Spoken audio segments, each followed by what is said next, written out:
So let us start this topic. This is your Alingam diagram.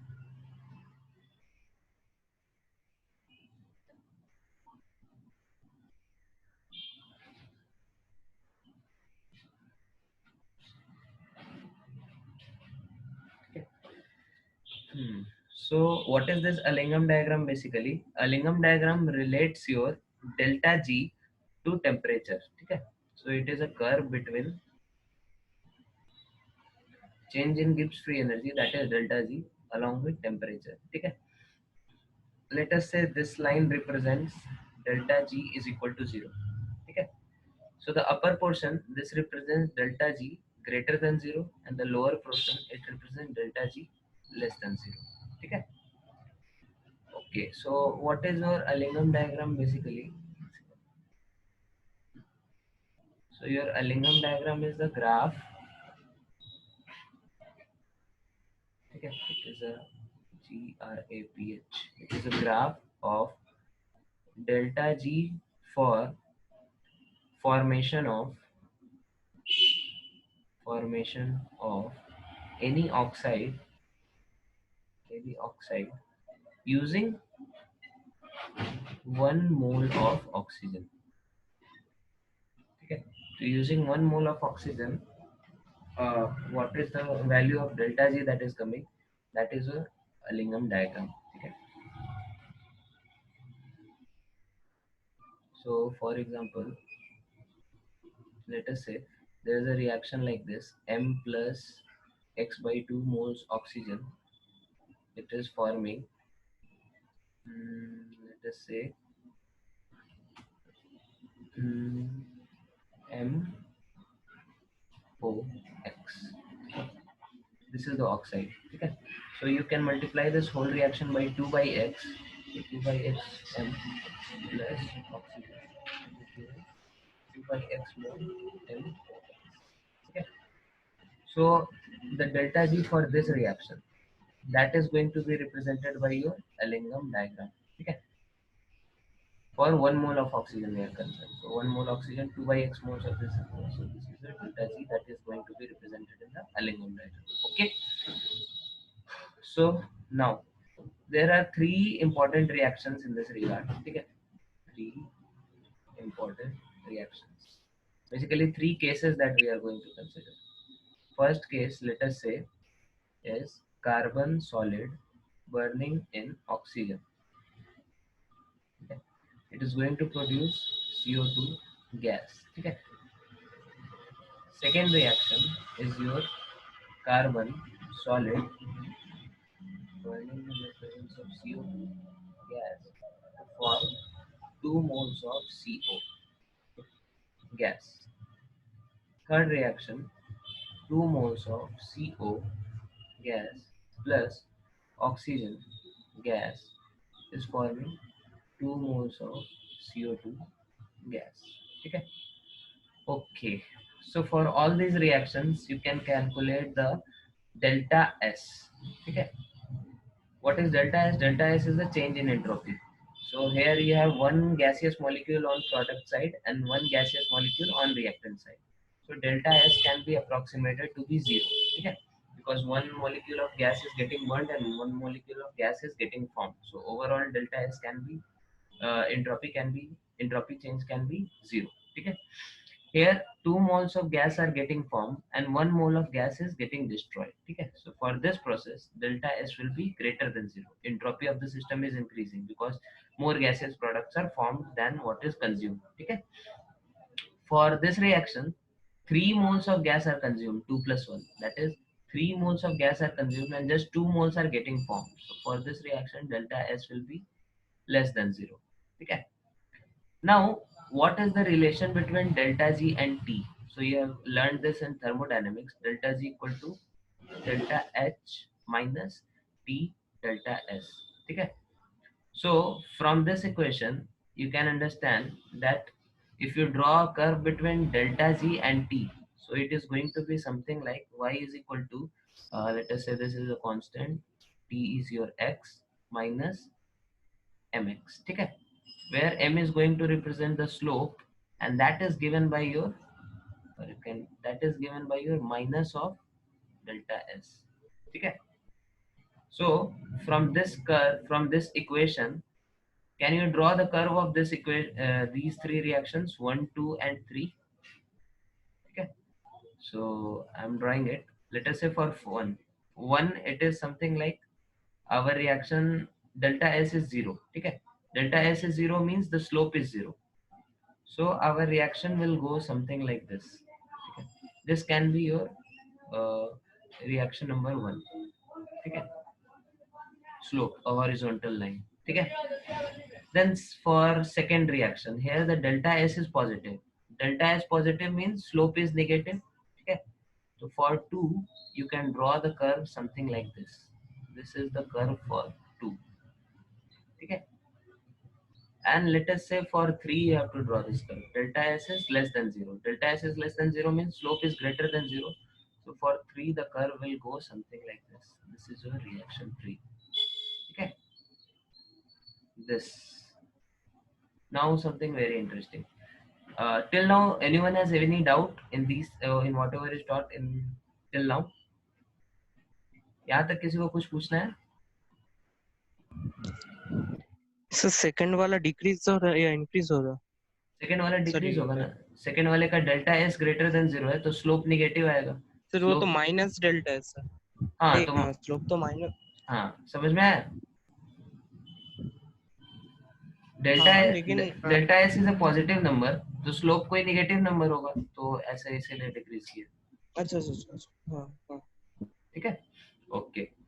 Now अलिंगम diagram से related जितने question होंगे उसमें बस आपको एक फंडा याद रखना है. ठीक है. वो फंडा क्या है? below graph can reduce upper graph. ठीक है. मतलब जो नीचे वाला ग्राफ है वो अगर आपके रिड्यूसिंग एजेंट का ग्राफ है तो वो ऊपर वाले रिएक्शन को, ऊपर वाले ग्राफ को क्या कर सकता है? वो रिड्यूस कर सकता है. फॉर एग्जांपल लेट अस से इसी कर्व पे हम एक नया डायग्राम ड्रॉ करते हैं. लेट अस से येलो कलर से. ठीक है. येलो कलर से हमने एक कर्व ऐसा ड्रॉ किया. This curve represents your 2Fe plus O2 giving 2FeO. ठीक है. तो ये भी अलिंगम डायग्राम है. 1 मोल ऑक्सीजन से हम लोग रिएक्शन करा रहे हैं यहाँ पे. ठीक है. तो हमारा ये जो ग्राफ है, ठीक है, इसके लिए हम कौन सा रिड्यूसिंग एजेंट यूज कर सकते हैं? ठीक है.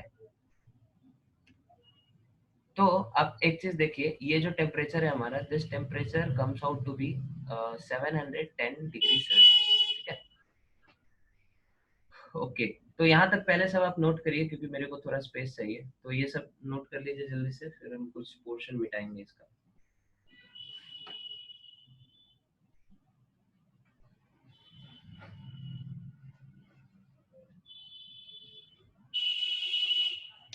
सर वो लास्ट वाला थोड़ा फिर से समझाएं. मतलब वो ग्राफ, ये वाला ग्राफ बस ये एक्सपेरिमेंटल हमने ड्रॉ किया है 2Fe plus O2 के. ठीक है. ये क्वेश्चन में दिया होगा आपको. ठीक है. इसमें कुछ समझना नहीं है.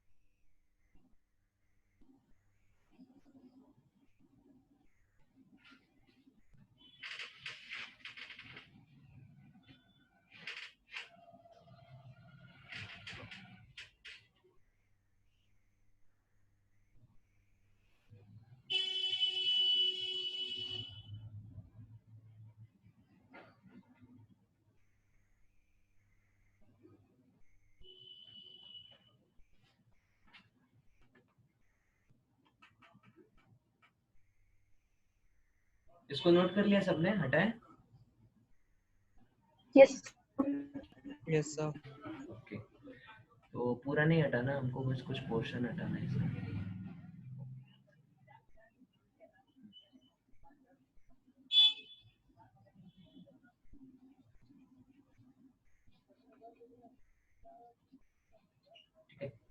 ओके, तो यहाँ पे आपसे एक चीज क्वेश्चन पूछ सकता है, या फिर आप अंडरस्टैंडिंग के हिसाब से ये देख सकते हैं। तो 710 डिग्री सेल्सियस है, बिलो बिलो 710 डिग्री सेल्सियस, ठीक है। तो आपको बस ये याद रखना है कि जो कर्व जितना नीचे हो, ठीक है, वो उतना अच्छा क्या होगा, रिड्यूसिंग एजेंट होगा, ठीक है। तो 710 डिग्री सेल्सियस के पहले अगर आप देखें तो 1 2 3 में सबसे नीचे कौन है, हमारा कर्व नंबर 3, ठीक है। सबको दिख रहा है? हेलो, कर्व नंबर 3 दिख रहा है सबको?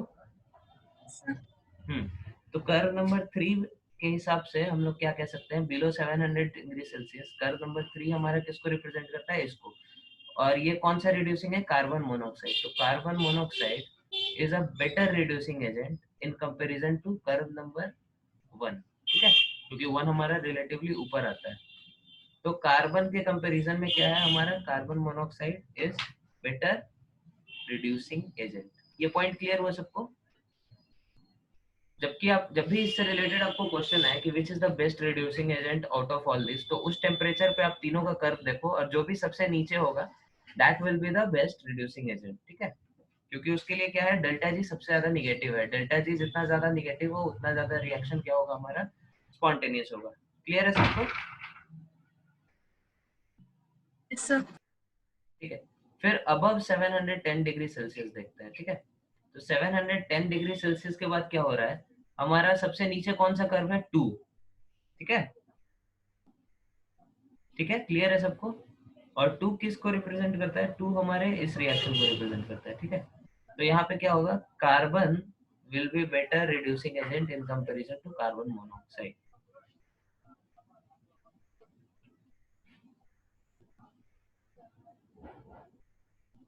ठीक है, सो लाइक दिस। फिर इससे रिलेटेड और क्या क्या क्वेश्चंस वो लोग पूछ सकते हैं, क्वेश्चंस ऐसे पूछ सकते हैं, ठीक है। जैसे हम एक दे रहे हैं, can FeO be reduced by carbon monoxide below 710 degree Celsius, ठीक है। तो कर्व इस तरह से दे देंगे और ये क्वेश्चन आएगा, can FeO be reduced by carbon monoxide below 710 degree Celsius. तो आपको कार्बन मोनोऑक्साइड का रिएक्शन देखना है। कार्बन मोनोऑक्साइड का रिएक्शन कौन सा है, हमारा रिएक्शन नंबर 3, ठीक है। थर्ड हमारा क्या है, FeO वाले कर्व के नीचे है, तो हम लोग बोलेंगे yes it can be reduced, ठीक है। समझ में आ रहा है सबको? हेलो, किसी को कोई डाउट? सर और एक बार रिपीट कीजिए। हाँ देखो, जो भी हमारा जैसे FeO का जो कर्व है, ठीक है, जिस पॉइंट तक हमारा ये वाला curve, curve number 3, curve number 2, 1, जो भी यहाँ पे रिड्यूसिंग एजेंट ले, वो जिस पॉइंट तक ये हमारे इस कर्व के FeO वाले कर्व के नीचे होगा, तब तक हम लोग कह सकते हैं कि ये वाला कर्व क्या कर सकता है, FeO को रिड्यूस कर सकता है, ठीक है। तो ये आपका क्वेश्चन पूछा, can FeO be reduced by carbon monoxide. तो कार्बन मोनोऑक्साइड का कर्व कौन सा है, कर्व नंबर 3, ठीक है। तो कर्व नंबर 3 क्या है, हमारा नीचे है FeO से 710 डिग्री सेल्सियस के पहले, तो इसलिए हम लोग कहेंगे yes it can be reduce. समझ में आया विंशु? Yes sir. ओके, तो ये आपका इसका सिग्निफिकेंस होता है, ठीक है। इससे रिलेटेड हम लोग कुछ और क्वेश्चंस करते हैं, तो इसको अच्छे से नोट कर लीजिए आप लोग, फिर हम लोग आगे बढ़ते हैं।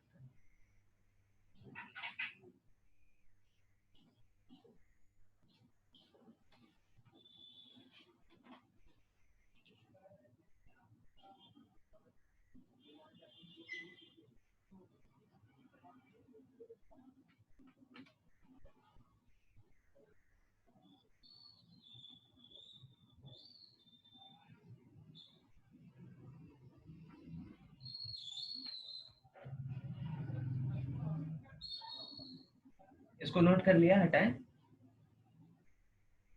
यस। ठीक है, लेटेस्ट से एक और क्वेश्चन है, ठीक है। इस क्वेश्चन से आपका पूरा क्लियर हो जाएगा। ये क्वेश्चन है, इसमें कर्व दिए हुए हैं कुछ आपको एलिंगम डायग्राम के, ठीक है। डेल्टा जी वर्सेस टी के कर्व्स है, ठीक है। पहला कर्व आपका कुछ ऐसे है, ठीक है। सेकंड कर्व आपका ये है, थर्ड कर्व आपका ये है, और फोर्थ कर्व आपका कुछ ऐसे है। तो अब ये चारों कर्व जो है, curve number 1, curve number 2, curve number 3 और कर्व नंबर 4, ये अलग अलग रिएक्शंस को रिप्रेजेंट करता है।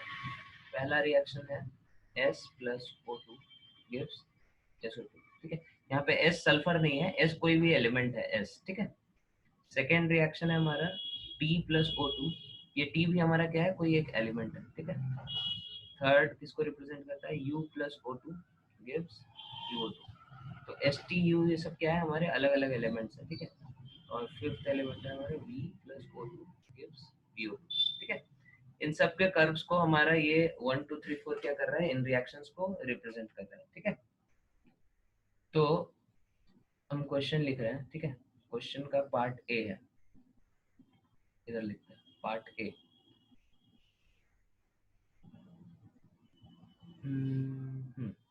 Which metal oxide will decompose first? ठीक है, 1 2 3 4 में सबसे पहले कौन सा मेटल ऑक्साइड हमारा क्या होगा, डिकम्पोज होगा। बताइए क्या होना चाहिए इसका आंसर।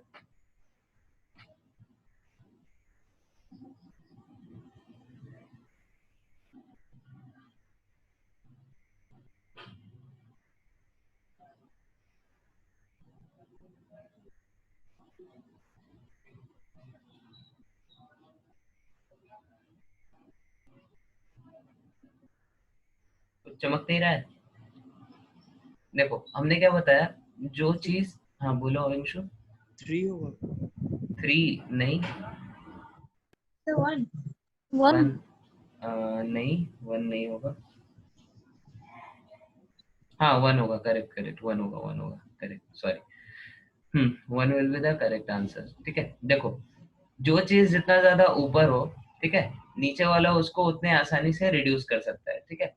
तो इन चारों कर्व में क्या है, सबसे ज्यादा ऊपर कौन सा है, हमारा नंबर 1, ठीक है।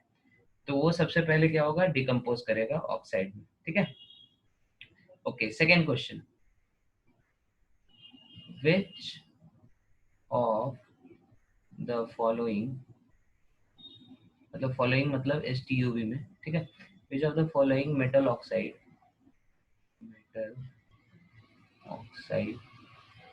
will be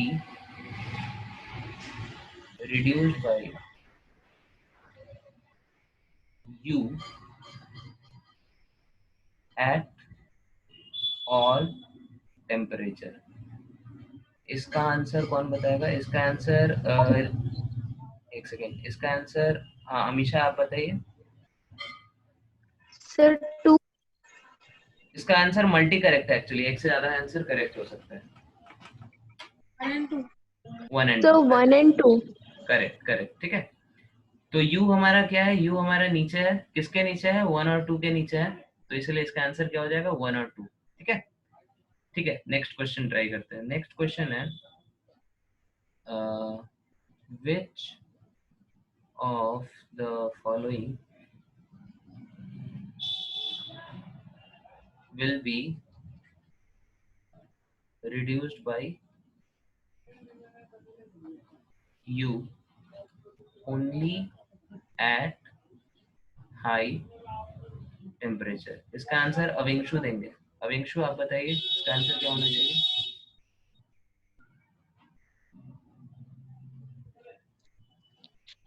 सर ये 2 होगा। 2 नहीं, थोड़ा सोचिए। Sir only at its high,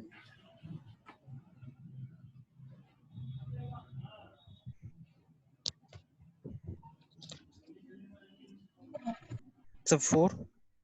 4, correct, ठीक है। क्यों, क्योंकि 4, आप इसका एक्सप्लेनेशन दीजिए अविंशु। सर इसका ग्राफ एकदम नीचे है, मतलब 3 का नीचे है ये, और हाँ, और देखो हाई टेम्परेचर का क्या मतलब है, आप 4 को अगर एक्सटेंड करो, हाई टेम्परेचर पे जाके क्या होगा, ये 4 किसी पॉइंट पे 3 को क्रॉस कर लेगा, ठीक है। तो उस टेम्परेचर के बाद पे 3 क्या होगा, 4 को रिड्यूस कर पाएगा, समझ में आ रहा है। और 1 और 2 के लिए हर टेम्परेचर के लिए क्या 3 1 और 2 को रिड्यूस वो कर पाएगा। मतलब क्रॉस नहीं कर पाएगा उसको वैल्यू। हाँ हाँ ठीक है, तो इसका आंसर क्या हो जाएगा हमारा 4। क्लियर है? ओके, तो अलिंगम डायग्राम से रिलेटेड सारे क्वेश्चन अब आप लोग कर सकते हैं, ठीक है। Sir, हाँ बोलिए। sir, can you explain the first question? First question, which metal oxide will decompose first. अच्छा देखो, हमारा डेल्टा जी के बीच गैप जितना ज्यादा हो, जैसे अगर आपसे अगर ये पूछे कि थर्ड हमारा 1 और 2 दोनों को रिड्यूस कर रहा है, ठीक है, लेकिन किसको ज्यादा इजीली रिड्यूस कर पाएगा, ठीक है, तो उसका आंसर होगा हमारा 1, ठीक है, क्योंकि इसके बीच क्या है, डेल्टा जी का गैप बहुत ज्यादा है। समझ में आ रहा है? Yes, sir. That is why इसमें क्या होगा, जो सबसे ऊपर है उसको डिकम्पोज करना सबसे आसान होगा, ठीक है। Okay, sir. Okay, one more thing, ये नोट बना के आप लोग लिख सकते हैं एलिंगम डायग्राम में, ठीक है। तो एलिंगम डायग्राम में कभी कभी आपको ऐसा देखने को मिलेगा कि कर्व एकाएक से ऐसे करके स्लोप इसका चेंज हुआ किसी पॉइंट पे, ठीक है, तो that point represents the phase change, ठीक है। वहां पे आपका हो सकता है मेटल क्या हो, आपका सॉलिड से लिक्विड फेज में जा रहा हो, ठीक है, तो उसके कारण वहां पे क्या होगा, फेज चेंज आपको देखने को मिलेगा, ठीक है। ओके, तो ये था आपका लिंगम डायग्राम, ठीक है। तो ये चैप्टर अब आपका हो गया खत्म, और फिर आप लोग वो मेटलर्जी की जो शीट हमने दी उसको पूरा अटेम्प्ट कर सकते हैं, ठीक है। और टाइम होने वाला है, 8 बजने वाला है। हाँ, आपके लिक्विड सॉल्यूशंस के डाउट बचे हुए हैं, है ना, तो आप क्या काम कर सकते हैं। मैग्नीशियम का एक्सट्रैक्शन के उतना ही था। इसका मैग्नीशियम का। हाँ, मैग्नीशियम का एक्सट्रैक्शन उतना ही, मैग्नीशियम मिल गया ना अपने को कैथोड पे, ठीक है। Okay. ओके, मैग्नीशियम के एक्सट्रैक्शन में एक पॉइंट और इम्पोर्टेंट था कि उसको हम लोग MgO बना के कार्बन रिडक्शन क्यों नहीं कर रहे हैं, बताइए। देखो, कार्बन रिडक्शन का जितना भी क्वेश्चन आएगा, जिस भी मेटल को कार्बन रिडक्शन क्यों नहीं कर पा रहे, उसका एक ही एक्सप्लेनेशन आता है, क्योंकि वो कार्बाइड बना देंगे, ठीक है। तो ये भी मैग्नीशियम के कार्बाइड बना देंगे, MgC32, ये होता है शायद कार्बाइड का फॉर्मूला। अलग अलग हमारे मेटल के कार्बाइड होते हैं, Mg3C2 नहीं होता है, Mg2C3 होता है, ठीक है। यहाँ पे जो हमारा कार्बाइड होता है दैट इज C3 2- के फॉर्म में होता है, असाइटाइलाइड होता है, ठीक है। कार्बाइड्स के टाइप्स पता है ना सबको, कितने तरह के कार्बाइड्स होते हैं? नहीं पता है तो इसको नोट करो, फिर हम बताते हैं, या फिर आप लोग होमवर्क में करो, ठीक है, सब चीज हम क्यों बताएं। तो ये आपका होमवर्क है, 3 टाइप्स ऑफ जो कार्बाइड्स होते हैं, 3 टाइप्स ऑफ। सर यहाँ आपने मैग्नीशियम का कोई रिफाइनिंग प्रोसेस बोला नहीं, मतलब हाँ, मैग्नीशियम का रिफाइनिंग प्रोसेस कुछ बोला नहीं, हाँ। देखो, हम लोग इलेक्ट्रोलिटिक रिफाइनिंग से जब करते हैं तो यूजुअली क्या होता है, वो बहुत प्योर स्टेज में ही आता है, ठीक है, तो उसका अलग से रिफाइनिंग करने का अपने को जरूरत नहीं पड़ता है, लेकिन फिर भी उसका फिर अगर आप रिफाइनिंग करना चाहते हो तो फिर एक बार उसको क्या बोलते हैं, इलेक्ट्रोलिटिक रिफाइनिंग जैसे हम करते हैं इम्प्योर मेटल रॉड डाल के, वैसे करते हैं, ठीक है। मतलब वो कॉपर की तरह।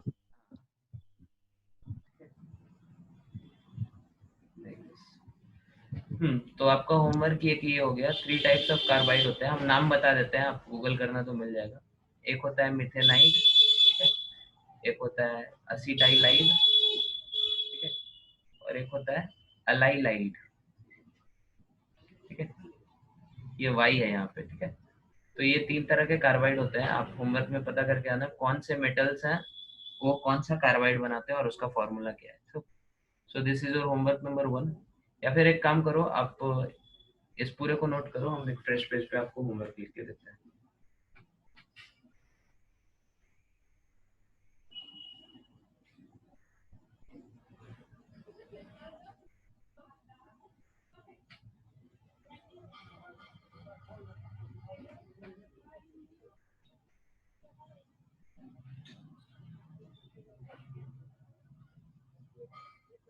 Sir, बोलिए। sir, can you repeat that part that when anhydrous MgCl2 we do electrolysis, then what do we get? We get magnesium as cathode. At cathode we get magnesium, and at anode we get chlorine gas. Okay, sir.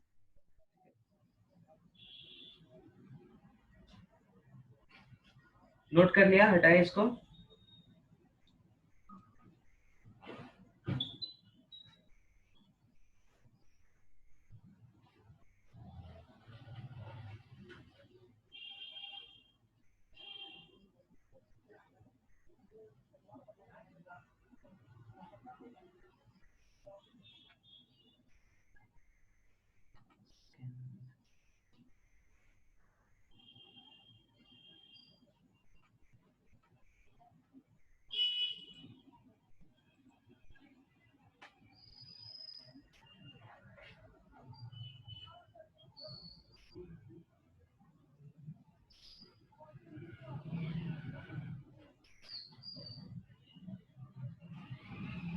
इसको clear करें, बोलो.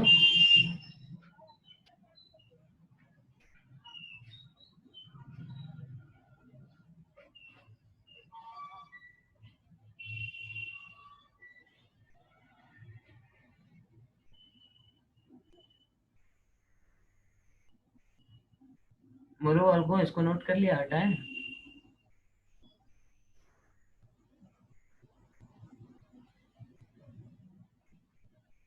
Hello, am I audible? Yes sir, आप हटा सकते. Okay. तो फिर हम आपका होमवर्क लिख रहे हैं. सबसे पहला होमवर्क तो मेटलर्जी का जो हमने शीट डाला है, ठीक है, मेटलर्जी शीट, ठीक है. तो उसको आपको कैसे करना है, उसको आप जैसे बाकी चैप्टर्स को आप एक सिटिंग में बैठ के 30 क्वेश्चन, 40 क्वेश्चन, 50 क्वेश्चन ऐसे करते हैं, वैसे नहीं करना है, ठीक है. तो every day you have to solve 20 questions, ठीक है. एक सिटिंग में बैठ के पूरा 100 नहीं लगाना है, एवरी डे आपको 20-20 करना है, ठीक है. तो उसके जो भी क्वेश्चंस है, I think around total 150 questions है. तो 7 दिन में आपका कंप्लीट होगा. तो आज आई थिंक ट्यूसडे है, तो ये आप नेक्स्ट ट्यूसडे तक करिए आप आराम से, ठीक है. और अच्छे से टाइम देके करिए, मतलब एक दिन में 20 क्वेश्चन से ज्यादा नहीं करना है.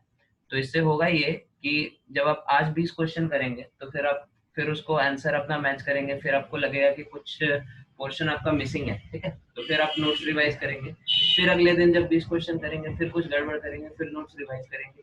तो इस तरह से आपका क्या होगा, 7 बार रिवीजन होगा. This is the way how you approach inorganic chemistry, ठीक है. तो throughout inorganic chemistry this is the way that we are going to approach, ठीक है. फिजिकल और ऑर्गेनिक एक बार में समझ जाने पे हो जाता है, ठीक है. लेकिन इनऑर्गेनिक में क्या होता है, आपको you have to repeatedly revise everything, ठीक है. तो इसीलिए जरूरी है कि आप एक सिटिंग में पूरा नहीं करें, 20-20 क्वेश्चन करके छोटे छोटे सिटिंग में इसको कंप्लीट करें, ठीक है. तो इससे होगा ये कि आप जैसे एक बार आपने सारे रिएक्शंस मेमोराइज किए और फिर क्या होगा, आप भूल गए, ठीक है. फिर सेकेंड बार आपने रिवाइज किया, फिर आप भूल गए. थर्ड बार आपने रिवाइज किया, फिर भूल गए, ठीक है. तो जब आपने 5-6 बार याद करके सब चीज भूला है, और फिर जब आप एग्जाम में बैठेंगे फिर रिकॉल करेंगे, तो मोस्ट प्रोबेबली आपको याद आ जाएगा, ठीक है. क्योंकि आपने क्या किया, 5-6 बार सेम चीज को याद किया है और रिकॉल किया है, ठीक है. अब कोई स्टूडेंट है जिसने बस एक बार याद करके भूल गया, ठीक है, तो उसकी प्रोबेबिलिटी कम होती है कि उसको एग्जाम में याद आएगा. तो इसीलिए पूरे इनऑर्गेनिक केमिस्ट्री में आपके जब भी इनऑर्गेनिक केमिस्ट्री होगी, मेटलर्जी है, डी ब्लॉक एलिमेंट है, कोऑर्डिनेशन कंपाउंड है, पी ब्लॉक एलिमेंट्स है, बोरॉन कार्बन फैमिली है, जो भी है, ठीक है.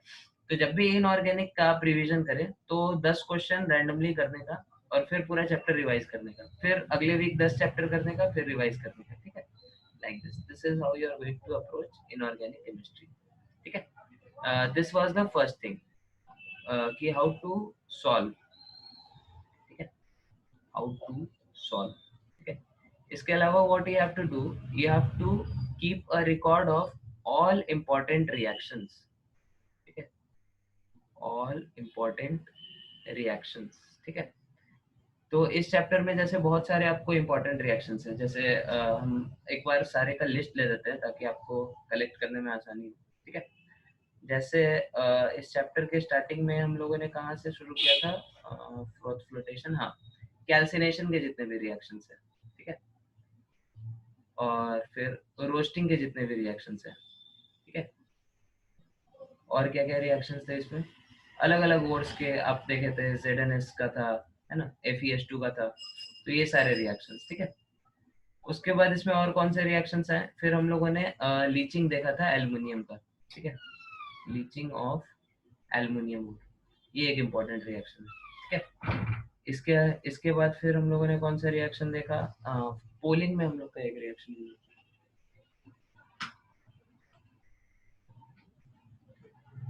पोलिंग, ठीक है। One second, just wait.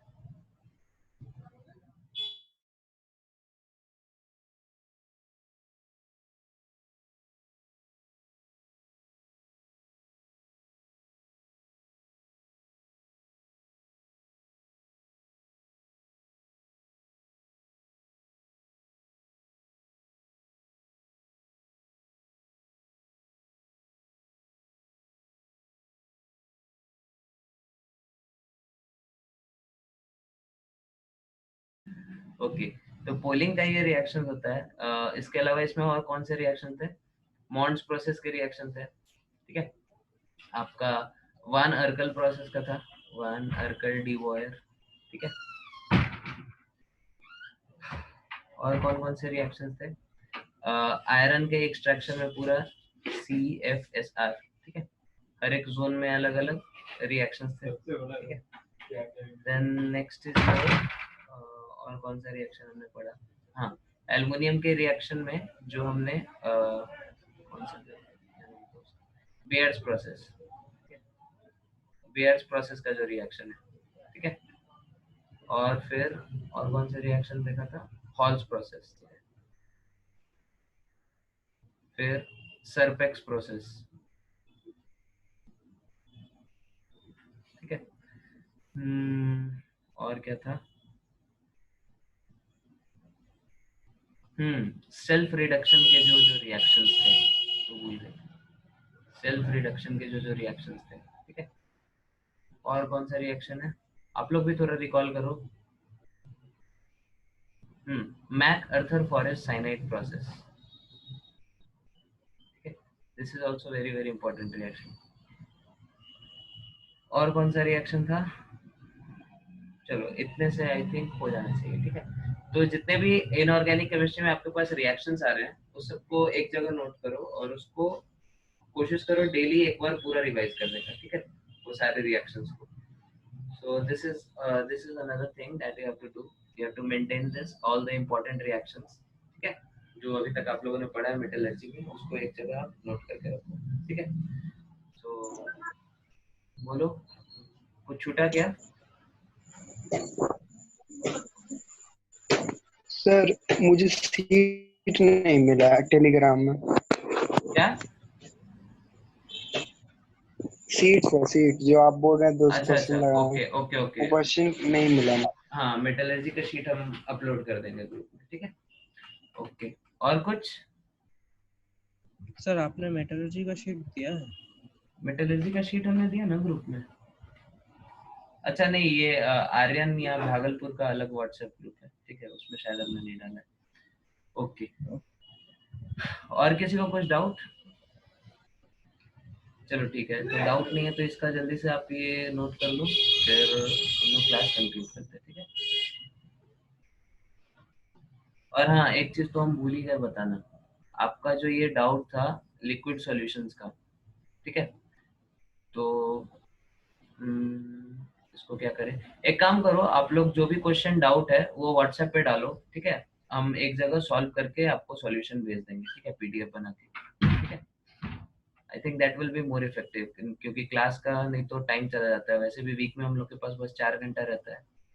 तो आपको जो भी डाउट है वो उसमें आप क्वेश्चन नंबर भेज दो, हम सॉल्व करके भेजेंगे। Still if you are having any doubt, then in the class we can have some doubt session, ठीक है।